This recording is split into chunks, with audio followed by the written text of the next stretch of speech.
Welcome to the Missouri River Regional Library Info Show.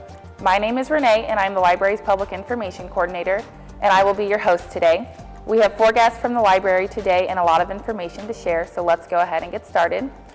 First, I have Mark and John with me, who both work in our outreach department and are our Bookmobile drivers, and our Bookmobile is our mobile library that travels throughout Cole and Osage counties. So Mark, can you tell me where the Bookmobile travels exactly? Well, like you said, it travels all throughout Cole and Osage County. In Osage County, we go as far east as Freedom, which is about 8 minutes on the other side of Lynn, Missouri. And then west, we go as far as like Russellville, and southwest as far as like Eugene on Highway 54. And then I guess we go as far south as Argyle. Okay. And how many stops are there? We have a total of 42 stops. 42 stops that we visit once a month. We divide them up.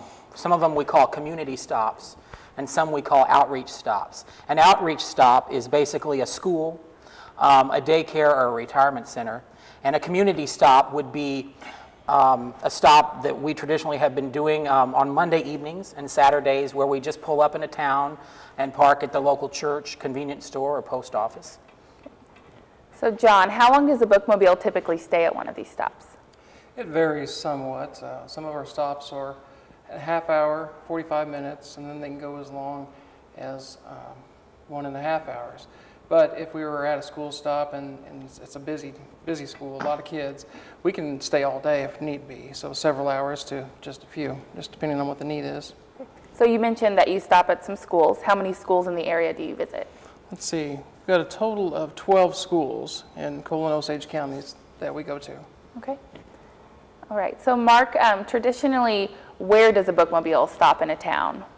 Well, like I said a second ago, yeah, usually we pull up and park at a school or church, or the local convenience store or post office, and it's tradition. I mean, a lot of the places we stop in the towns, we've been stopping at that same location for years, even before I started driving. And how long have you been driving? I started driving the Bookmobile in 2000. Okay. What about you, John? I started driving in 04. Okay. So you're both veterans. Yeah, I guess so. All right. This is my captain. Can you tell us, John, a little bit about the items that are on the Bookmobile? Oh, we have a little bit of everything. It's really just a little traveling library. We have everything that you would find, just about everything you would find in a regular stationary building. Romance for the adults, mysteries, nonfiction books, poems, cookbooks, and then you have your westerns and I'm going down the blank. Books like that. Then we go through the whole genre of the children's books, easy readers, picture books, and then we start out with the nonfiction books, which is basically animals and trucks and horses and whatnot. So we try to keep a little bit of everything on there. Audiovisual for both the adult and young, music for both, and we have books on tape, books on CD. When someone checks out something at the Bookmobile, what's the checkout period like for that? The checkout period is different on the Bookmobile because of the nature and us traveling around to the different stops. When you check out, you'll get 4 weeks or 1 month checkout, so you won't have to bring your items back for 4 weeks, which is different from the main branch, which is a 3-week checkout. Okay. So Mark, if I wanted to get a certain book on the Bookmobile or a certain item, could I request a specific item to come on the Bookmobile if I knew they were coming to my town? Oh, absolutely. I mean, like John said, of course we have a little bit of everything on the Bookmobile, but just like at the library, if a patron is wanting, something specific, they can put it on hold and we'll bring it to their stop when it's available. And if I got a book at the Bookmobile, do I have to return it at the Bookmobile, or can I return it at the library or one of the drop boxes that we have? Either way, if you check out something at the Bookmobile, you can return it at the library in Jefferson City or the Osage County Library in Lynn or one of the drop boxes, and vice versa. You can also return items from those libraries on the Bookmobile, either way. Okay. We've had instances where one of the staff will be walking through a grocery store and a patron will have, a load of books and actually bring it to them and say, hey, can you take our library books back? So we're very nice, and we will do that for you once in a while. Yeah. If you're lucky. If you're lucky. And how would someone find out the schedule of all the Bookmobile stops? Well, let's see. We have a schedule that we print out 4 times a year, and they can call our office and be put on that mailing list. They can also check out our website. Of course, it's been listed on Facebook quite a bit. They can check out the Sunday News Tribune.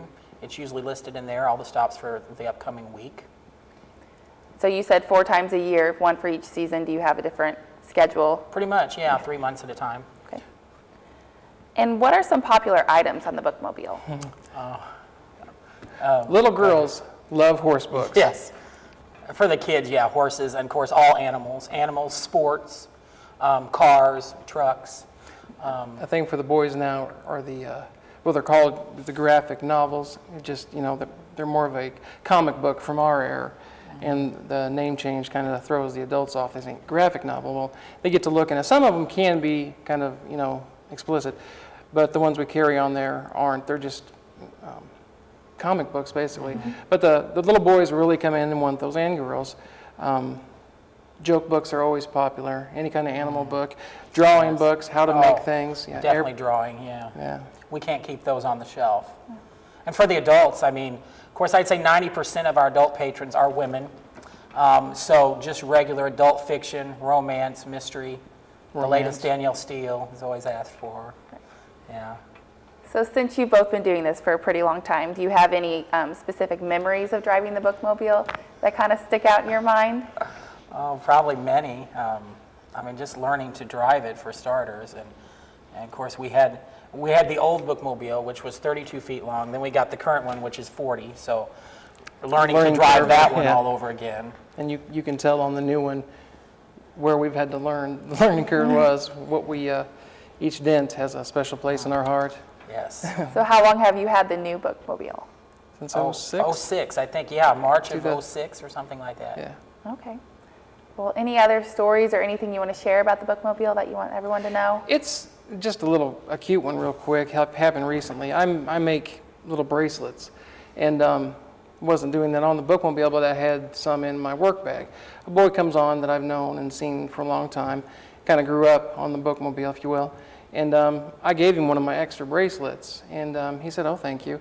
Then a couple of days later, I get a piece of mail, in my mailbox, and it's him, and he was saying thank you and how nice it was, and he really loves it, and maybe someday I can show him how to make one. So, it's just little things. You build, relationships with these people, and just, showing up to a school, and when the kids come out and they just can't hardly contain themselves, and the excitement, those are the kind of things that really get you going, make you happy about what you're doing. And it really is. It's more than just a Bookmobile or a library. It's like a social hour when we pull up into a town, and friendships that are established are quite rewarding for both of us. Great. All right. Well, do either of you have anything else to add? I think so. No. All right. Thanks for having us on. Thank you for coming, and it sounds like the Bookmobile is a great resource for our patrons to use. Be sure to pick up a Bookmobile schedule. Like they mentioned, they're at the library. You can go online. You can check our Facebook page for updates to see where the Bookmobile is stopping next. So again, thanks for visiting, and we will be back after this short break. Hi, I'm Kurt Probst, and I am a big brother. Missouri Valley Big Brothers Big Sisters desperately needs your help.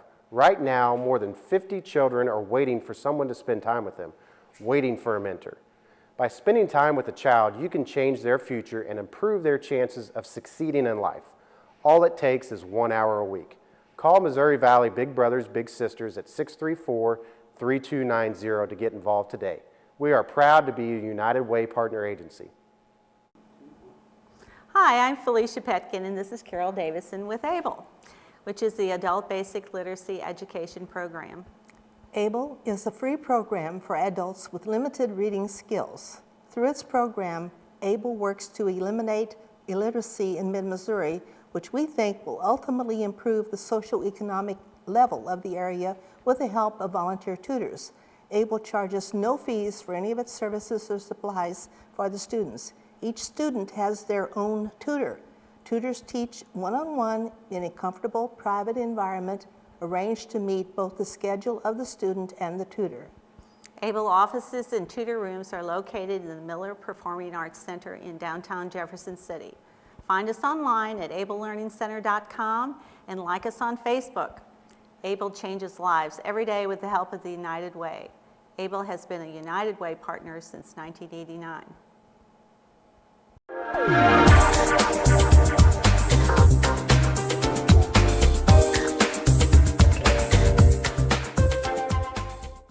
Welcome back to the Missouri River Regional Library Info Show. I'm Renee, and I'm here with Kira, our reference coordinator, and Kim, who works in our circulation department.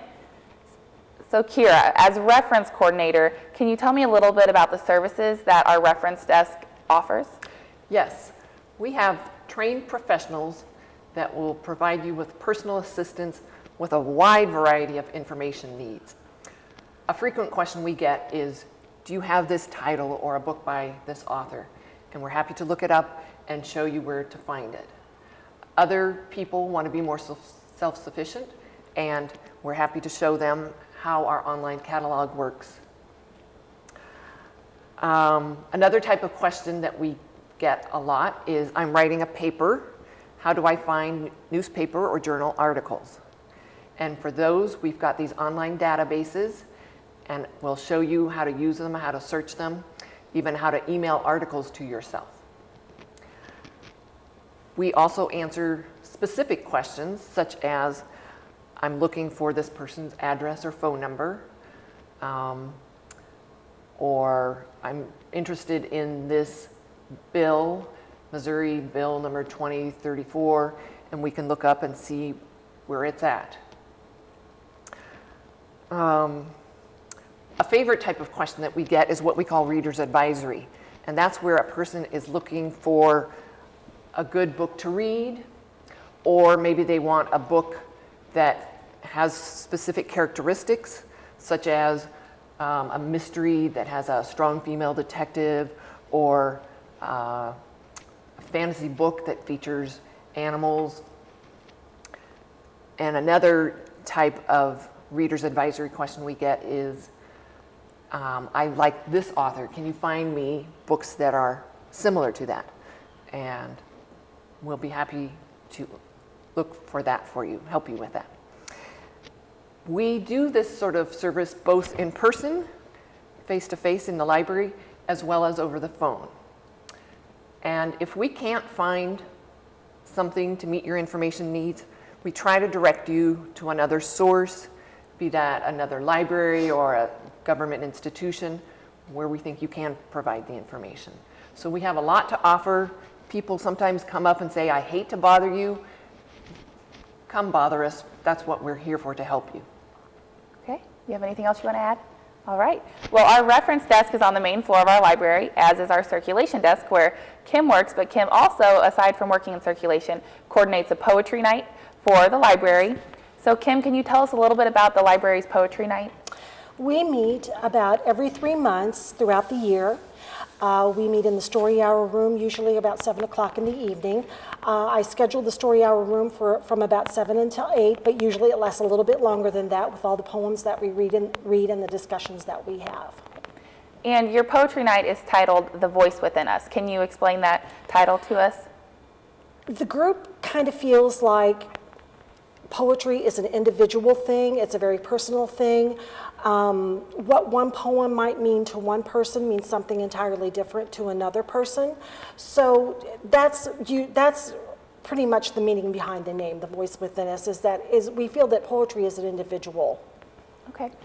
Can you describe what a typical poetry night is like? We usually sit around in a circle. It's very informal. We try to make it as informal and simple as possible, and not intimidating to people. Sometimes people feel like poetry is kind of intimidating and they don't understand it. So we try to make it very simple for the average person. We ask people to come in. If they have a favorite poem that they like by a favorite poet, they're welcome to come in and read it. We also have members that write their own poetry, as I do, and we read those, and we just enjoy discussion afterwards. Okay. So who attends Poetry Night? Do you have kind of the same people that come each time you have it, or do you see some new faces? Or? We do have regulars, but we also see new faces. Every meeting that I've had in the last 4 years, we've always had new faces show up. Some people, they may just walk by our door and they may hear a poem that attracts their attention, or they may hear part of a discussion about a poem that attracts them, and they'll come in and they'll stand around and they'll look, and we always invite them in, and they always get into the conversation, and we really have all different types of people that attend, all different age groups, education levels, from all walks of life. We have everybody from college students to retirees that attend our poetry group. Okay. And is the group just for poets, or if you're not a poet, are you welcome to join? And Absolutely. We have people that come in that just love to sit and listen to us read, and we always encourage that. So nobody is prompted or forced to do anything that they don't want to do. We just try to keep it as informal as possible. okay, so kind of going off of that, is the group open to people who just want to come and share and discuss poems of other writers, even if they're not necessarily a writer themselves? Yes, yes, okay. Absolutely. So some people might be under the impression that the group is a workshop. Do you critique poetry and assist others in writing the poems during any point in the poetry night? No, that is the one thing that we do not do. We don't sit around with pencils and paper, and we don't make lines through anybody's poems or anything like that, and we do not craft poems while we are there. We simply enjoy getting together and reading poems together and discussing them afterwards. Okay, sounds like a great program. Can you tell us when the next The Voice Within Us, the poetry night, is scheduled? Our next poetry night is on Wednesday, October 16th at 7 p.m. in the Story Hour room of the Missouri River Regional Library. Okay, and earlier you mentioned that you write poems, and did you have a poem that you wanted to share with us today? Actually, I do. I did bring one. This is a poem that I just very recently wrote, so it's not titled, but it does kind of convey the change of the seasons that we've just recently had from summer to fall. Sunbreak. The street shakes off the blanket of night. A mourning dove intones a full-throated hymn, its song skirting just this side of sorrow into air thick as honey with summer heat. Already leaves are missing from the branches of the walnut tree. Summer will not last much longer, as the spirit of the season cashes out in the walnuts scattered on the ground, in the yellow leaves playing dead in the grass. Yet does the spirit cleave to the day, as children spill out of doorways, wading deep into sunlight. That was great, thank you. Thank you. So we're going to kind of turn our attention back to Kira for a little bit. The library just received some exciting news. We were actually the recipient of an LSTA grant, in which we're going to use to purchase a new digital microfilm reader. Can you tell us a little bit about the grant and the new microfilm reader that we're going to purchase? Yes. We were recently awarded this grant from the Missouri State Library, and it's allowing us to purchase a new digital microfilm reader. Its capabilities are so much better than the ones that we have. It's almost a quantum leap in what we can do with it. The State Library is paying for half of it, and our Library Foundation is paying for the other half. The new machine, in addition to being able to print out like our old machines can and just view, you will also be able to scan it and email it right on the spot. It has much higher resolution, much greater magnification, so even the tiniest handwriting will be able to be enlarged. It has graphics editing capabilities, so if the text is fine, but maybe the pictures in the article are really dark, you can lighten up just the pictures without changing the whole image. And mostly what people use our microfilm readers is to look at old Jefferson City newspapers. And we've got microfilm dating back to the 1880s. It's not 100% complete, but people do a lot of research, genealogy, and other research. Like other graphics software, you can spot edit, you can clean up smudges, you can crop pieces that you want. Auto zoom allows you to focus in automatically, and there's an automatic adjust button that straightens the image, and then it automatically sets the brightness and the contrast and gives you a crop box if you want to crop the image. The best part about this new machine is the OCR, the optical character recognition capabilities. This allows, what we have are pictures of the newspaper, images. This allows us to convert it into text. The software does the work.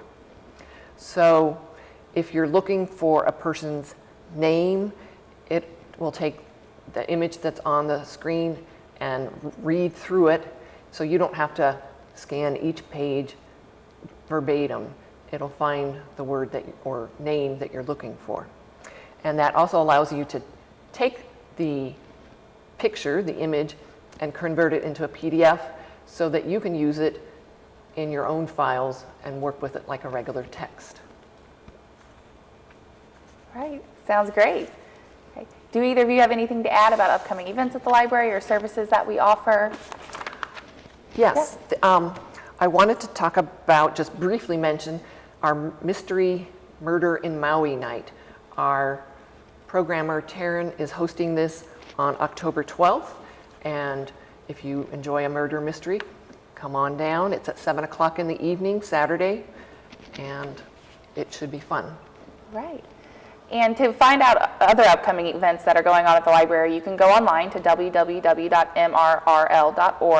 and we have a library events calendar. We also have programming calendars available online, as well as at all of the desks in the library. So if you want to see what all the events that are coming up, like The Voice Within Us or the Murder Mystery Night, those are all listed there. You can also check our Facebook page for updates on events, or follow us on Twitter at MRRL. And thank you both for joining me today, and we hope to see you all at the library soon.